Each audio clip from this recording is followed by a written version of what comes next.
Olá, irmãos, a paz do Senhor a todos. É com muita alegria que eu venho nesta manhã, inspirado pela inspiração divina, pelo Espírito Santo de Deus, trazer uma mensagem devocional, uma mensagem para que nós possamos aplicar no nosso dia de sábado, para que nós possamos aplicar durante a semana toda. Bom, nós vamos estar lendo o Salmo 15. E a versão que eu vou utilizar é a NAA, Nova Almeida Atualizada, que é uma ótima e excelente Bíblia. Quem quiser adquirir essa Bíblia vai estar adquirindo um ótimo material. Diz a palavra do Senhor no Salmo 15. Senhor, quem habitará no teu tabernáculo? Quem poderá morar no teu santo monte? Aquele que vive com integridade, que pratica a justiça e, de coração, fala a verdade. Aquele que não difama com sua língua, não faz mal ao próximo, nem lança injúria contra o seu vizinho. Aquele que, a seus olhos, tem por desprezível ao que merece reprovação, mas honra os que temem o Senhor. Aquele que jura e cumpre o que prometeu, mesmo com prejuízo próprio. Aquele que não empresta o seu dinheiro com usura, nem aceita suborno contra o inocente. Quem age assim não será jamais abalado. Amém. Essa versão bíblica foi cedida pela Sociedade Bíblica do Brasil, a versão NAA. Então, irmão, nós temos aqui um salmo de Davi. E nós temos aqui vários ensinamentos práticos que nós temos que colocar em nossa prática e que estão escritos ali no Sermão da Montanha. Nós podemos ver que os princípios aqui de obediência, de justiça, integridade, bondade, eles estão presentes também no Sermão da Montanha. Então, nós podemos fazer esse paralelo tranquilamente. Nós podemos ver que aqui o salmista ele faz duas perguntas. Ele faz a primeira pergunta: Senhor, quem habitará no teu tabernáculo? Então, aqui, quando se fala tabernáculo, nós temos que lembrar do tabernáculo que foi dado para Moisés, a visão para construir o tabernáculo, onde Deus se manifestaria através dos querubins, ali no Santo dos Santos. Deus responderia a Moisés e a toda a comunidade de Israel através da Arca da Aliança, que simboliza a presença, o local de movimento e presença do Senhor. E nós temos a segunda pergunta: quem poderá morar no teu santo monte? Então aqui nós vemos que esse morar é estar em comunhão com Deus, é estar na presença de Deus. E essas duas perguntas, elas são introdutórias e o restante do texto, ele é explicativo. Então, esse salmo, ele é autoexplicativo. O que é isso? Você não precisa ficar procurando com muita dificuldade o significado do texto, porque o próprio texto já explica a sua informação, já explica a sua referência, o que ele quer tratar com isso. O salmista aqui, ele quer falar e perguntar qual pessoa que vai poder estar na presença do Senhor. O que essa pessoa tem que fazer para poder estar diante de Deus e estar em comunhão com o Senhor, o Criador de todo o universo. E a partir do versículo 2 até o final, nós vemos aqui a explicação. Aquele que vive com integridade, que pratica a justiça e de coração fala a verdade. Aquele que não difama com sua língua, não faz mal ao próximo, nem lança injúria contra seu vizinho. Aquele que a seus olhos tem por desprezível ao que merece reprovação, mas honra os que temem o Senhor. Então nós temos aqui várias práticas que nós temos que ver se nós estamos encaixados nelas. São vários critérios que Deus colocou para aquela pessoa que quer estar na presença do Senhor, quer estar realmente tabernaculando. O que é isso? Quer estar realmente junto, habitando juntamente com Deus, tem que estar cumprindo. A pessoa, o primeiro critério que a pessoa tem que fazer, versículo 2, a pessoa ela tem que viver com integridade. É uma pessoa que, como diz o restante do versículo, a parte B, ela busca viver uma vida reta, ela é íntegra, ela pratica a justiça. Então, a pessoa, para habitar no Monte Santo, para estar em comunhão com Deus, ela tem que ser uma pessoa que pratica a justiça, que vive uma vida de integridade. A segunda coisa que a pessoa tem que fazer é realmente falar de coração e falar com amor. Aqui nós temos que entender que coração simboliza também amor. É falar a verdade e não falar mentira, que é um dos mandamentos do Senhor lá em Êxodo 20. Nós temos também aquele que não difama com sua língua. Então é você refrear a sua língua de falar mal das pessoas, sejam elas quem forem. Você realmente cuidar para não falar mal. Mesmo que a pessoa esteja errada, você tem que orar por ela. Você não tem que difamá-la. Você tem que pregar contra o pecado e não contra a pessoa em si. Nós temos o próximo ponto. Não faz mal ao próximo, nem lança injúria contra o seu vizinho. Então, Jesus Cristo nos ensinou que nós devemos amar o próximo como a nós mesmos. Então nós vemos que esse princípio ele está aqui no Salmo 15, a partir do verso 3, na segunda parte, onde diz, não faz mal ao próximo. Então, o seu próximo é toda pessoa que está próxima a você.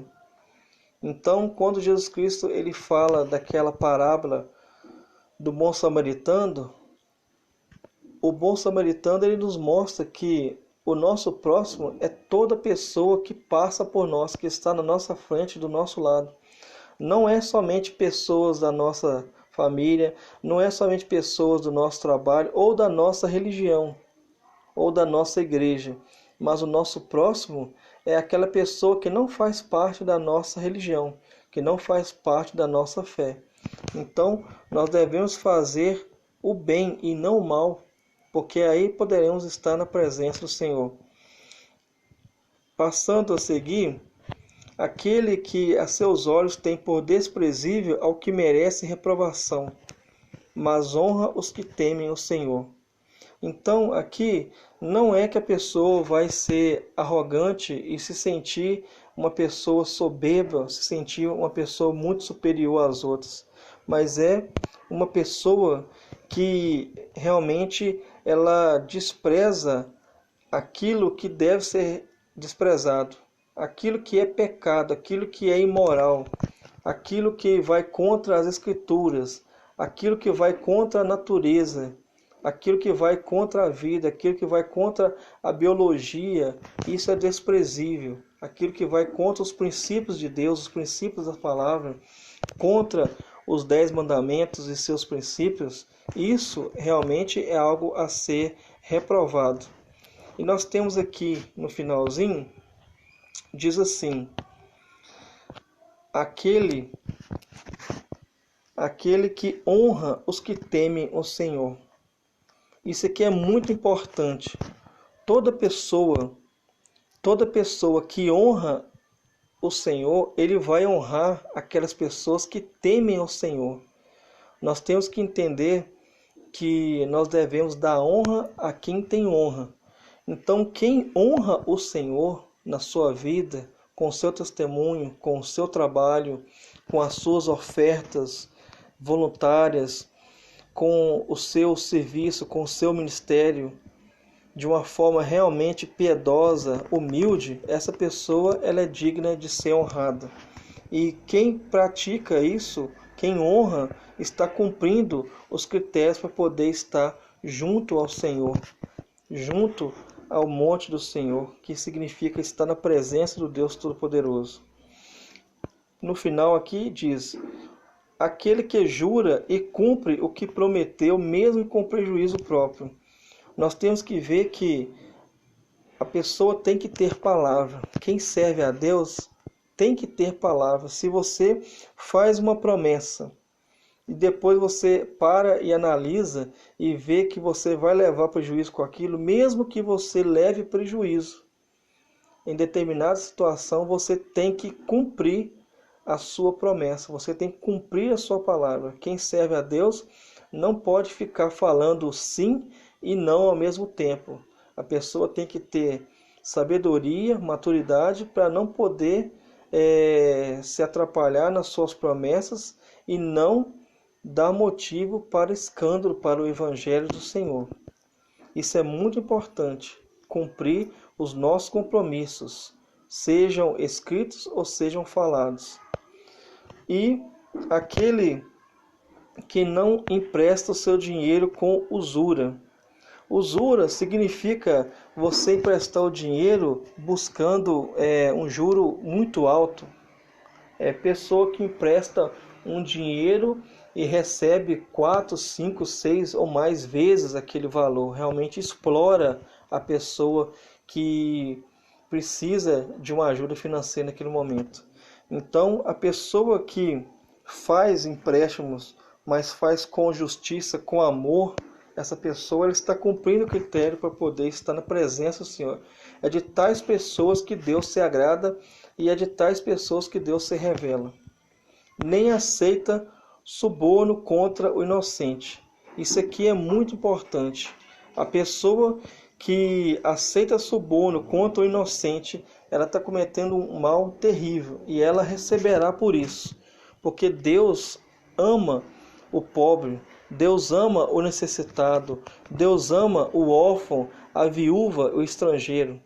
Então Deus fará justiça. Se alguém aceita suborno contra qualquer pessoa inocente, e dessas pessoas que eu falei, essa pessoa vai receber aquilo que ela está fazendo, todo o mal que ela está fazendo, ela vai receber, porque Deus é um Deus justo e misericordioso. Então, nós não devemos nunca aceitar suborno contra o inocente e nem aceitar suborno de espécie alguma. O texto ele fala aqui para você não aceitar suborno contra o inocente. E também isso se aplica a não aceitar suborno de espécie alguma. Nem contra o inocente, nem contra aquela pessoa que não é inocente. Você tem que ser uma pessoa justa, uma pessoa, como eu disse no início, uma pessoa que tem realmente integridade no seu caráter. E finalizando, a promessa de Deus para nós hoje diz assim: quem age assim, o finalzinho do versículo 5, quem age assim, assim como, praticando todas essas coisas que foram lidas durante o texto, a partir do verso 2 em diante. Toda pessoa que pratica isso, ela vai ter o que como consequência? Ela não vai ser abalada na sua vida. Pode vir lutas, pode vir doença, pode vir perseguição, ela vai ficar firme no Senhor, ela vai passar por tudo isso, porque ela vai ser sustentada por Deus. Toda pessoa que cumpre esses critérios aqui, ela não vai ser abalada ao ponto de ter a sua fé destruída, porque a sua fé está baseada no Deus que é justiça. Então, recapitulando, quem vai habitar no tabernáculo do Senhor? Quem poderá estar no monte do Senhor? A pessoa que vive com integridade, que pratica justiça, que fala a verdade de coração, que não difama com sua língua, nem faz mal ao próximo, nem lança injúria contra o seu vizinho, aquele que reprova o pecado, aquele que honra os que temem o Senhor, aquele que cumpre o que prometeu e aquele que não empresta com usura. E no final, aquele que não aceita suborno contra o inocente e não aceita suborno de espécie alguma. Que Deus abençoe você. Esse é um devocional breve, mas é um devocional, como vocês podem ver, com várias práticas que nós temos que estar realizando para estarmos cumprindo a palavra do Senhor. Que Deus abençoe você, que Deus abençoe a sua família. Compartilhe esse vídeo com o seu grupo do WhatsApp, compartilhe esse vídeo no seu grupo do Telegram, do seu grupo do Facebook, do Instagram, para que nós possamos estar cada vez mais levando a palavra do Senhor. E assim como está lá no 2 Coríntios 5,17, para que novas pessoas possam estar vivendo uma nova vida juntamente com Deus. Que Deus abençoe a cada um e que nós todos possamos estar habitando junto ao Senhor no seu tabernáculo, junto do Senhor no seu santo monte, na sua presença, durante todos os dias de nossa vida, até a vinda do Senhor. Em nome de Jesus. Amém.